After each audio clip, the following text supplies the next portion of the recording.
Eclesiastes capítulo 4, a partir do versículo 1.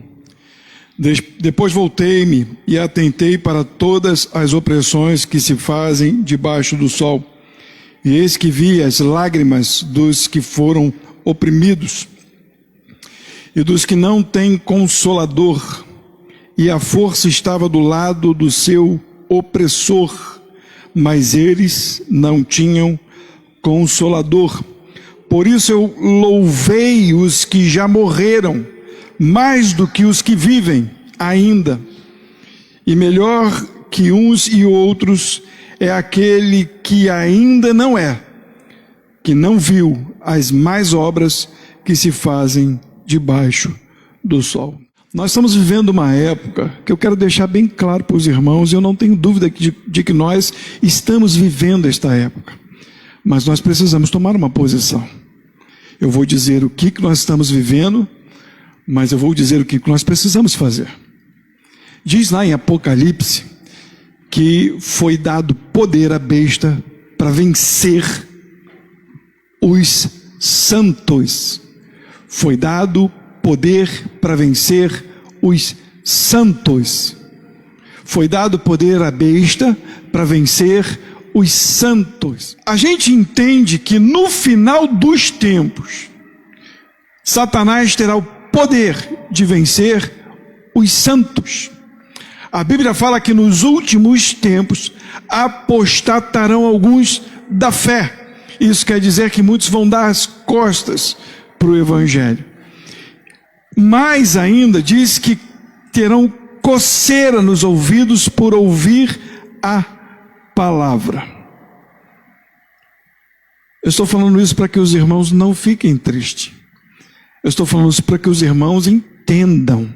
Toda palavra que é pregada não é para desanimar os irmãos. Por mais que o pastor tenha uma forma estranha de pregar, por mais que o pastor tenha uma forma que parece estar brigando, eu não estou brigando, eu estou orientando, para que a gente entenda e perceba os tempos.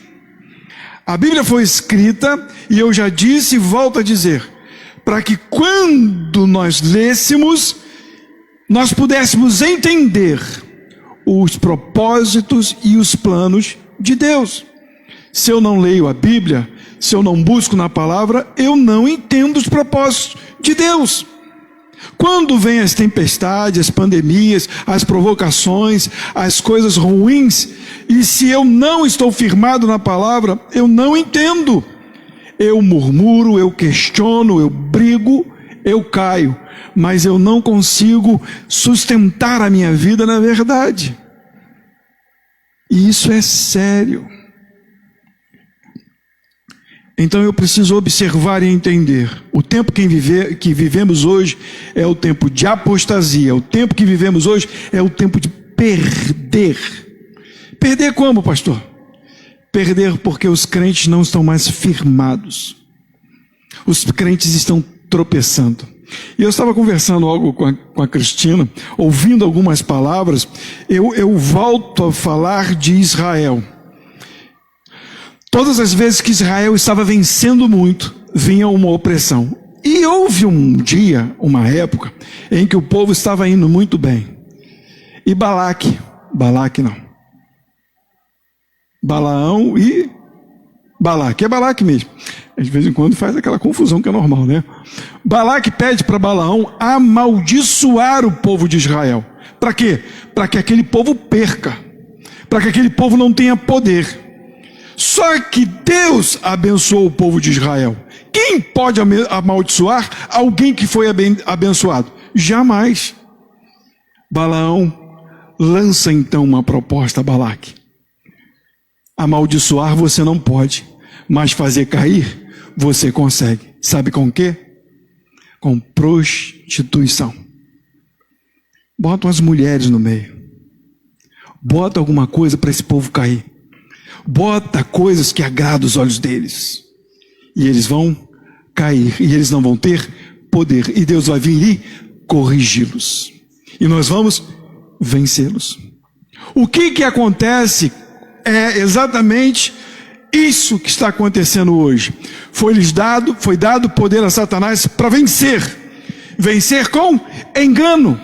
lança coisas, facilidades, tormentos que tiram a paz, ao ponto do crente achar que aquilo é normal, e é verdade. E o que ele faz? Ele cai, e ele não tem mais cara para falar com Deus, e Deus o corrige. Estamos vivendo em tempos difíceis. As igrejas que estão lotadas são as igrejas que não se preocupam com o que os membros fazem. Tem trazido palavras de motivação. E as pessoas continuam nos seus erros, nos seus pecados, sem conhecer a Deus. O tempo que nós vivemos é esse, é um tempo muito difícil. E quando eu leio essa passagem de Eclesiastes, está lá o sábio Salomão, um homem entendido, e olha para a vida e vê vaidades, um monte de vaidades. Ele olha para um certo grupo de pessoas, e ele olha para aquele grupo de pessoas e diz: esses estão sofrendo muito mais, porque não tem consolador. Não tem quem os console. Eles, melhor seria que nem nascessem, ou então que morressem, porque não tem consolador. Não tem quem segure a mão deles. Não tem quem converse com eles. Não tem que quando acontece alguma coisa ruim, chama para junto e diz: estou contigo, meu amigo. Estou contigo, meu irmão. Salomão, ele olha e vê que as pessoas que não têm consolador têm sofrido muito mais.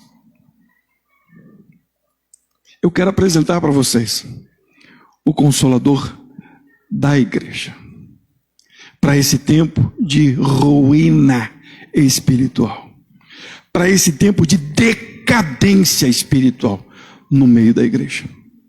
Eu quero apresentá-lo para que vocês entendam o seguinte: eu preciso entender, mas eu preciso esforçar o meu coração a ouvir o Consolador e voltar a praticar boas obras através do Consolador. Para pensar, raciocina um pouquinho, para ver nesse tempo todinho, quantas vezes nós como pastores murmuramos. Nós murmuramos porque a gente pensa que algo vai andar de uma forma, de repente, no meio do caminho, por que não andou daquela forma? Foi para outro canto, foi para outro estágio, e a gente fica, por quê? Enquanto o Senhor já deixou para a gente escrito, para que a gente compreendesse que essas coisas viriam a acontecer, mas que um só pode trazer paz ao meu coração, que é o Consolador. João capítulo 15, a partir do 18, vou ler do 18 ao 25. Olha o que diz aqui: se o mundo vos odeia, sabeis que primeiro do que a vós odiou a mim. Essa passagem é interessante porque a gente não tem essa noção de ódio do mundo. Mas vocês precisam entender o que Jesus está falando para vocês conhecerem o Consolador. Se não entender o que Jesus está falando, não se conhece o Consolador. Versículo 19: se vós fosses do mundo, o mundo amaria o que era seu, mas porque não sois do mundo, antes eu vos escolhi do mundo, por isso é que o mundo vos odeia. Lembrai-vos da palavra que vos disse: não é o servo maior do que o seu senhor. Se a mim me perseguiram, também vos perseguirão a vós. Se guardaram a minha palavra, também guardarão a vossa. Mas tudo isto vos farão por causa do meu nome, porque não conhecem aquele que me enviou. Se eu não viera, nem lhes houvesse falado, não teriam pecado.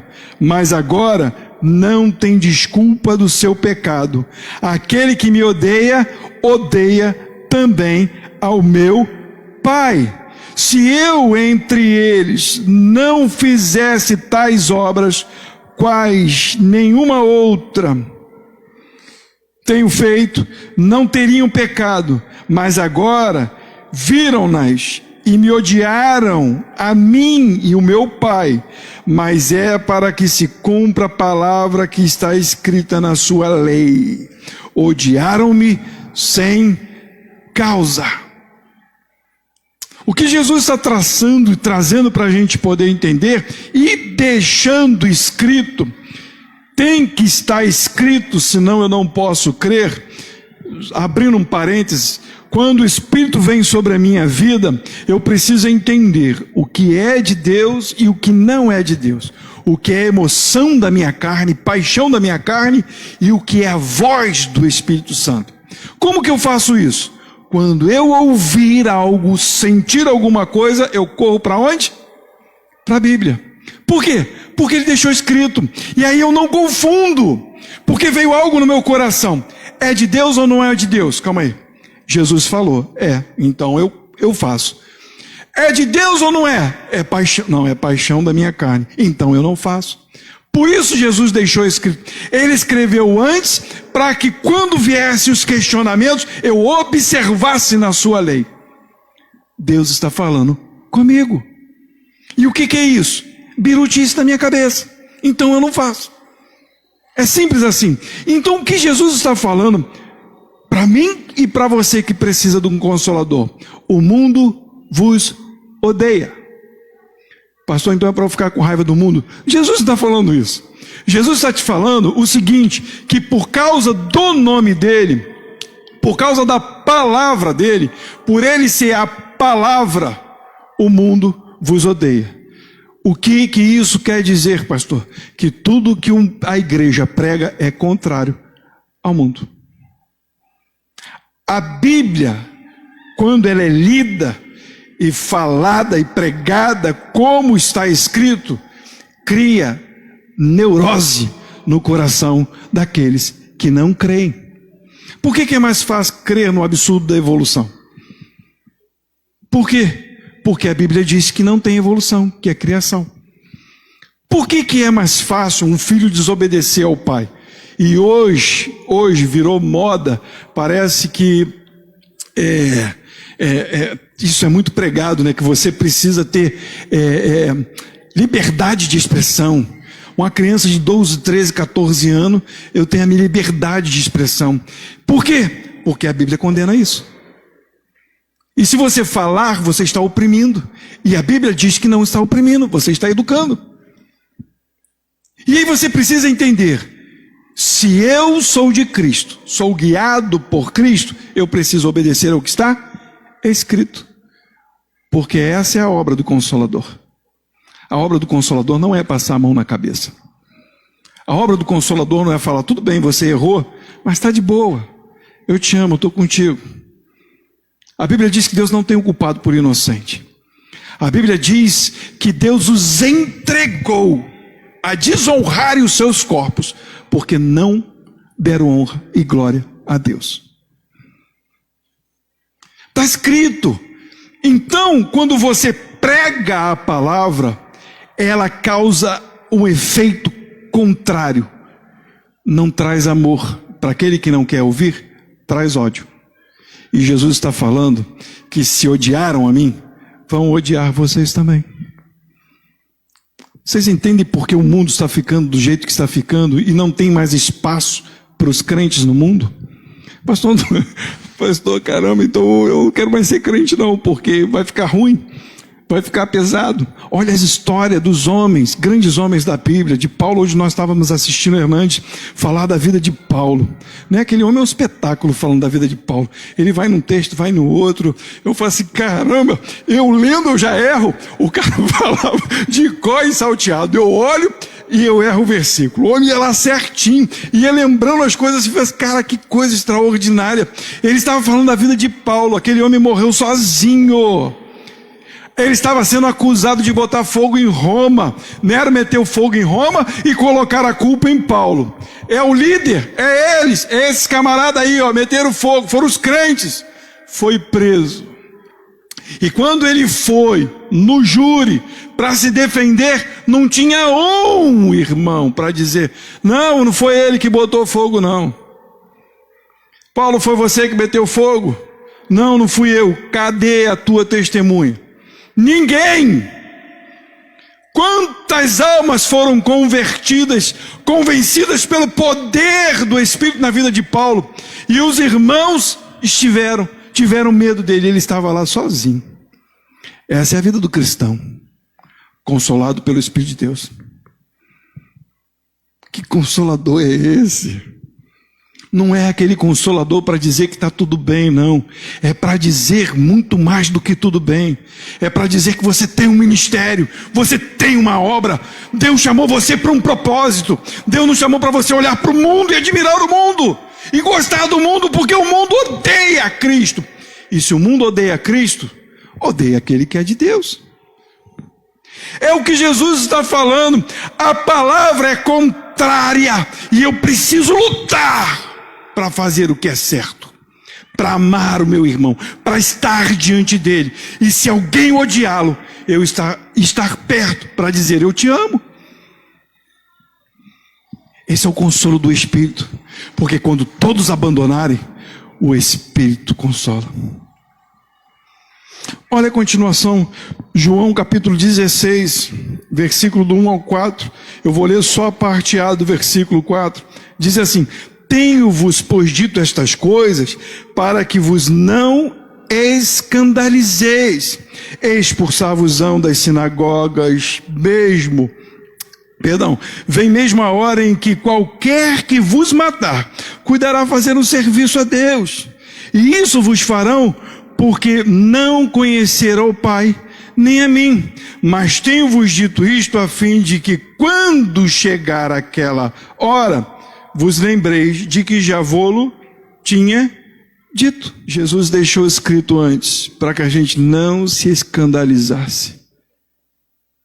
Ele disse, vão expulsar vocês. Sabe o que é engraçado?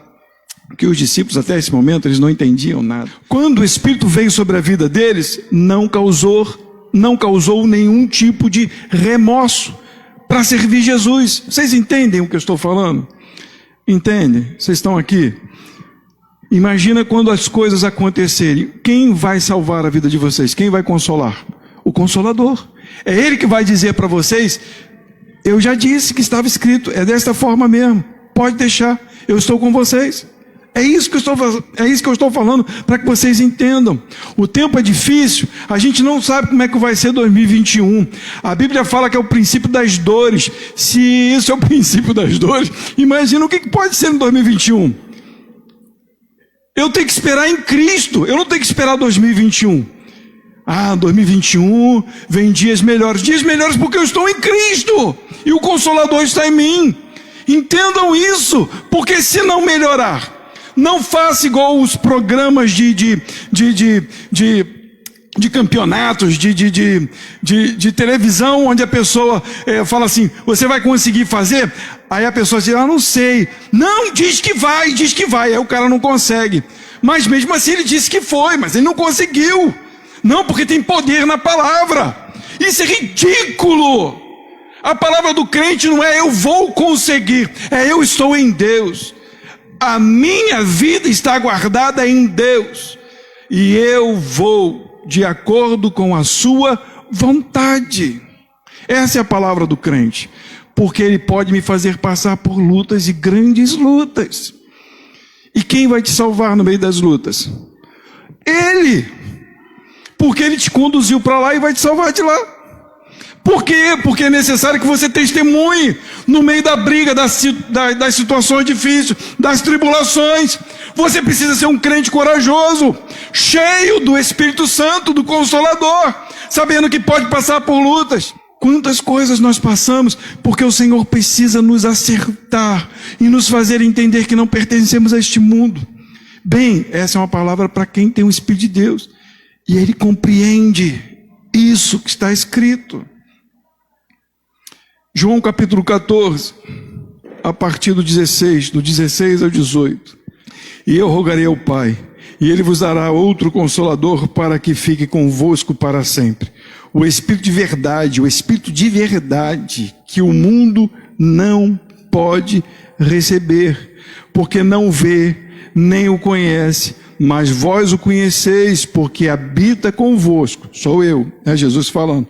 Eu habito com vocês, e estarei em vós, quando subir aos céus, agora não mais do lado, mas dentro. Né? Versículo 18, não vos deixarei órfão, voltarei para vós. Jesus está dizendo que o Consolador virá para guardar a vida de vocês.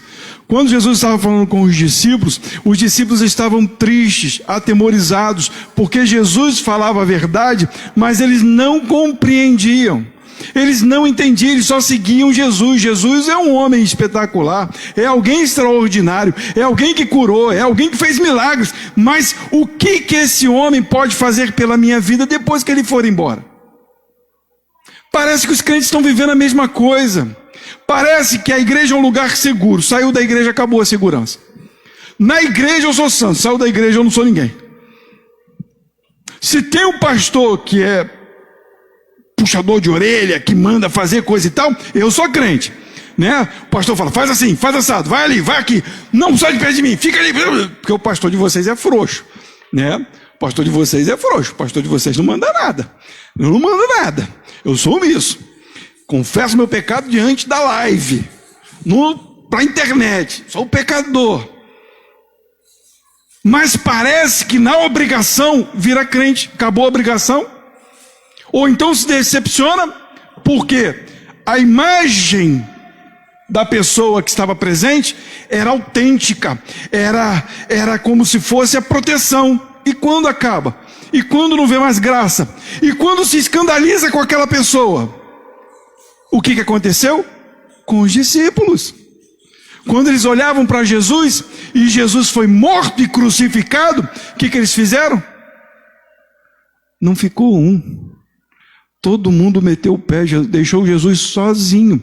E Jesus avisou a eles, vocês vão fugir, vocês vão me largar só. Mas eu não estou só, estou com o Pai.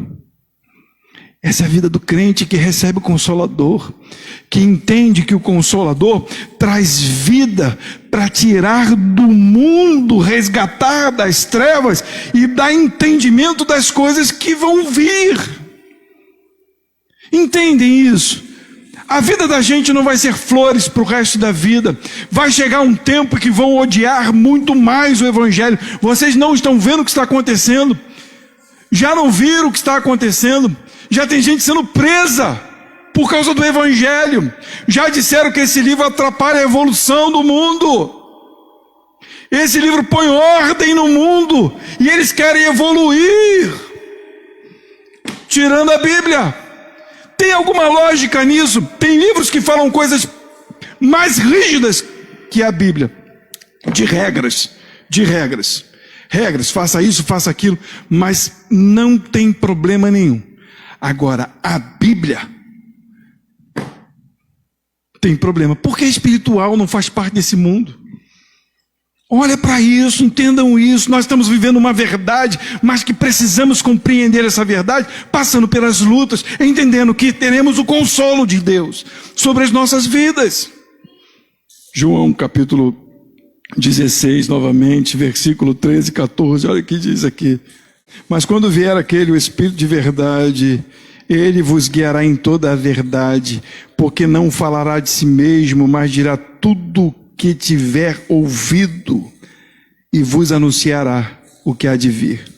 Ele me glorificará, porque há de receber do que é meu e vou-lo há de anunciar. Isso é tremendo. Quando alguém glorifica a Deus?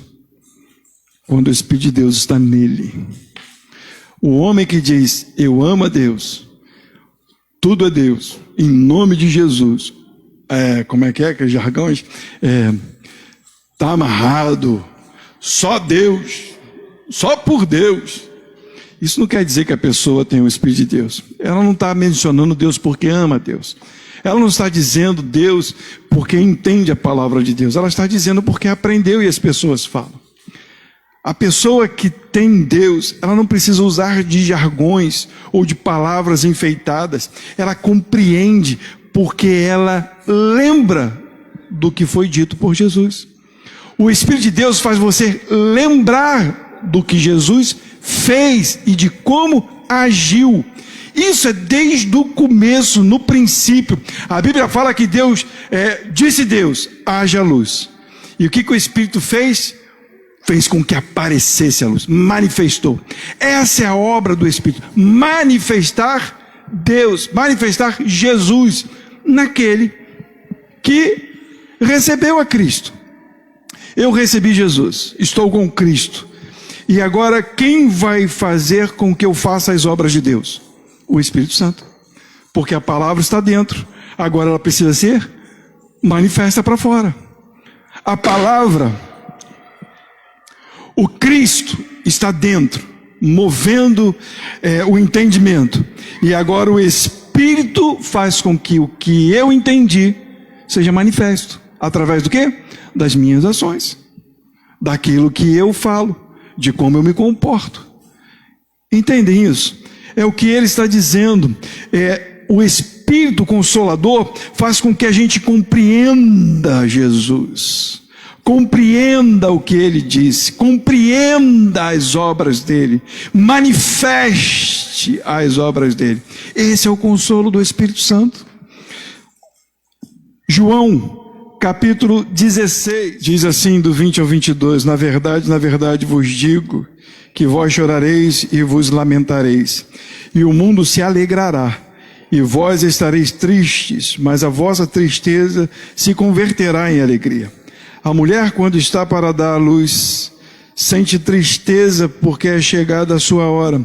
Mas depois de ter dado à luz a criança, já não se lembra da aflição pelo prazer de haver nascido um homem no mundo.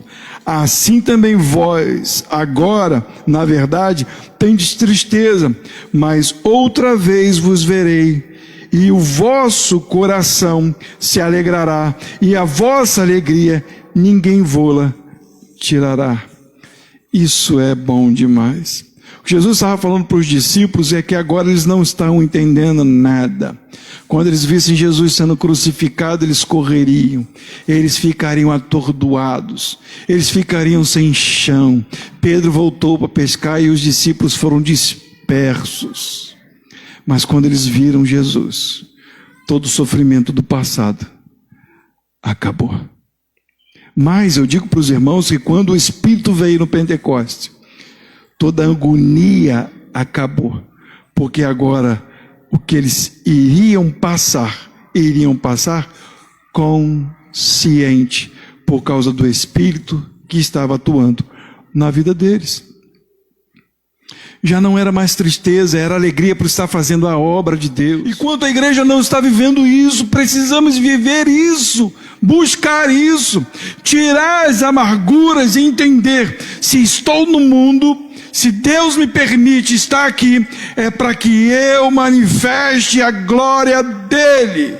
E só quem revela isso para você e para mim é o Consolador, é o Espírito da verdade. 16, 32 e 33 diz assim: eis que chega a hora, e já está próximo, em que vós sereis dispersos, cada um para a sua parte, e me deixareis só, mas não estou só, porque o Pai está comigo. Tenho-vos dito isto para que em mim tenhais paz. No mundo tereis aflições, mas tende bom ânimo. Eu venci o mundo. Eu amo esse texto. Eu acho que esse texto é o texto deste ano. Eu acho que esse texto é o texto em que nós precisamos refletir, meditar. É o texto que nós precisamos observar. É o texto em que nós precisamos analisar. Esse texto é o texto em que nós compreendemos o que Jesus vem falando há muito tempo.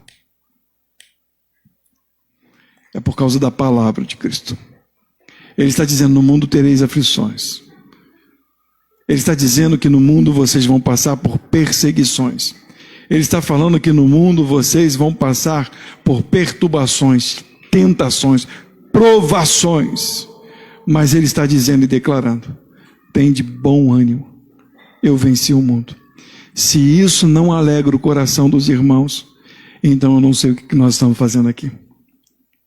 Jesus está dizendo para mim e para você: eu venci o mundo. Essas coisas que vocês estão passando é passageira, porque eu venci o mundo. Jesus está dizendo: eu não deixei claro para vocês, eu não avisei tudo o que ia acontecer, eu não falei que vão odiar vocês por causa do meu nome, eu não avisei isso para os irmãos, eu não estou dizendo isso para vocês. Agora entendam, sirvam-me, porque eu venci o mundo. Sejam consolados com esta palavra: eu venci o mundo. Não tem por que temer, porque eu venci o mundo. Jesus morreu e ressuscitou. Jesus ainda fala algo que nós lemos aqui que é interessante. Se eu não viesse, estava tudo bem o que vocês estavam fazendo, o que o mundo estava fazendo, podiam continuar em pecado. Mas eu vim. Eu vim para mostrar o erro. E eu vim resgatar vocês. Eu vim dar paz a vocês. Porque eu venci o mundo. Ele nos tirou das trevas e nos trouxe para o reino da sua maravilhosa luz. Jesus fez isso por nós. Ele poderia nos deixar vivendo a deriva, igual o Jesus orou no barco. Já viu o barco à deriva? Eu nunca vi, porque eu nunca andei de barco. Mas eu andei uma vez só e não lembro direito como é que foi. Mas você imagina um barco sofrendo altas ondas e você não ter aonde segurar. Imagina no mar aberto e você dentro de um barco. Aonde você vai se segurar? Não tem lugar para segurar. Diziam os pescadores: mar não tem cabelo, não tem como eu puxar alguma corda, não tem aonde se segurar. Imagina a onda jogando você para um lado e para o outro. Em quem você vai confiar? Em Jesus que está no barco. Esse é o nosso consolo. Jesus está no barco. Jesus não está longe de você. Jesus está do teu lado, guardando a tua vida. E eu quero dizer mais para os irmãos: Ele te colocou no barco e Ele te colocou em alto mar.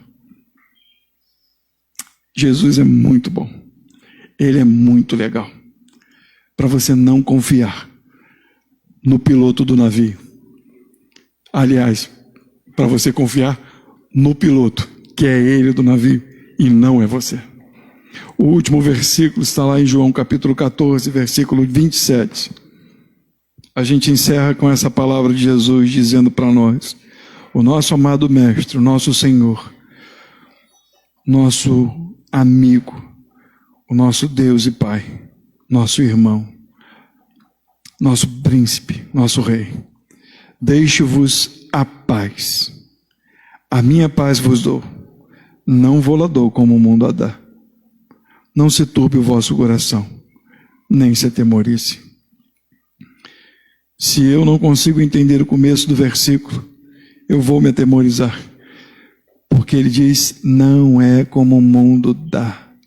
Qual é a paz que o mundo dá? O mundo te oferece coisas. O mundo te compra com coisas. Quer alegria? Dinheiro. Quer alegria? Poder. Quer alegria? Sexo. Porque hoje é isso. Poder, sexo. Quer alegria? Drogas. Quer alegria? Você pode todas as coisas. Em você mesmo que se fortalece. Você é dono da tua vida, criador de você mesmo. Quer ter paz? Se é a paz de Jesus, não é igual a isso. Não a dou como o mundo a dá. Você consegue compreender o que Jesus está falando? Não tem nada a ver com esse mundo. Não tem nada a ver com as facilidades deste mundo. Nada a ver com a sua emoção, com a sua paixão, com aquilo que coça no teu umbigo. Você fala: eu preciso, eu preciso, eu preciso.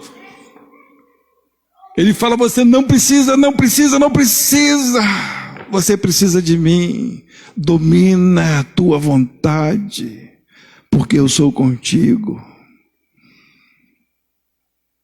Eu quero. Jesus vai dizer, eu não vou te dar. E se você pegar, você vai quebrar sua cara. E cuidado, para não pegar achando que está se dando bem. Porque é interessante que o mundo é assim. Deus não me cobrou até agora. Não aconteceu nada. Eu comi do fruto e não morri. Deus falou que eu ia morrer. Estou vivo. E aí? Deus não tem o culpado por inocente. E diz a Bíblia que quando ele vier, ele não vai vir com brandura, ele vai vir com ira para aqueles que desobedecem. É engraçado que o mundo parece um mar de rosas para quem não quer Jesus.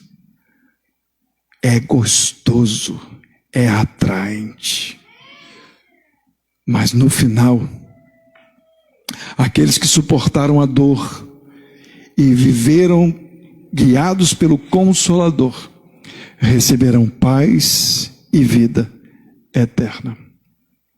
E aqueles que tiveram gozo e tranquilidade neste mundo, prazeres, vida louca, sofrerão a condenação eterna e o tormento eterno. Vivam o consolo do Espírito, amem Jesus, clamem por Ele, busquem a Ele, não desanime, igreja, em nome de Jesus. Pode o mundo acabar, pode não dar fruto na figueira, pode os campos estarem vazios, pode acabar o mundo, pode não ter água, pode ter só seca, mas todavia eu me alegrarei no Senhor, porque Ele é a força do meu viver. Eu sei que eu estou falando muito, mas olha a vida dos homens da Bíblia. Nenhum deles,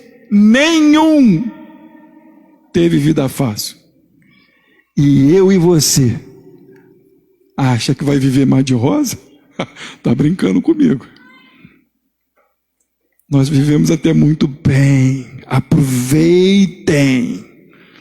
Amem a Deus. Quando saírem daqui, Deus, aqueça o meu coração. Quando estiverem na rua, Deus, aqueça o meu coração. Quando estiverem trabalhando, aonde estiverem, Deus, aqueça o meu coração. Não me permita olhar para o mal, me faça olhar para o Senhor. É isso que nós precisamos. E aí o nosso semblante vai mudar, porque nós falaremos como Paulo, porque o morrer é lucro. Consegue falar isso? O morrer é lucro e o viver é Cristo. Imagina o Paulo falando isso. E o viver é Cristo. Ó, apanhando pra caramba. Deus nos alegre e nos fortaleça a viver neste mundo, guiados pelo Consolador. Esse é o consolo que precisamos. Ele está conosco, hoje e sempre.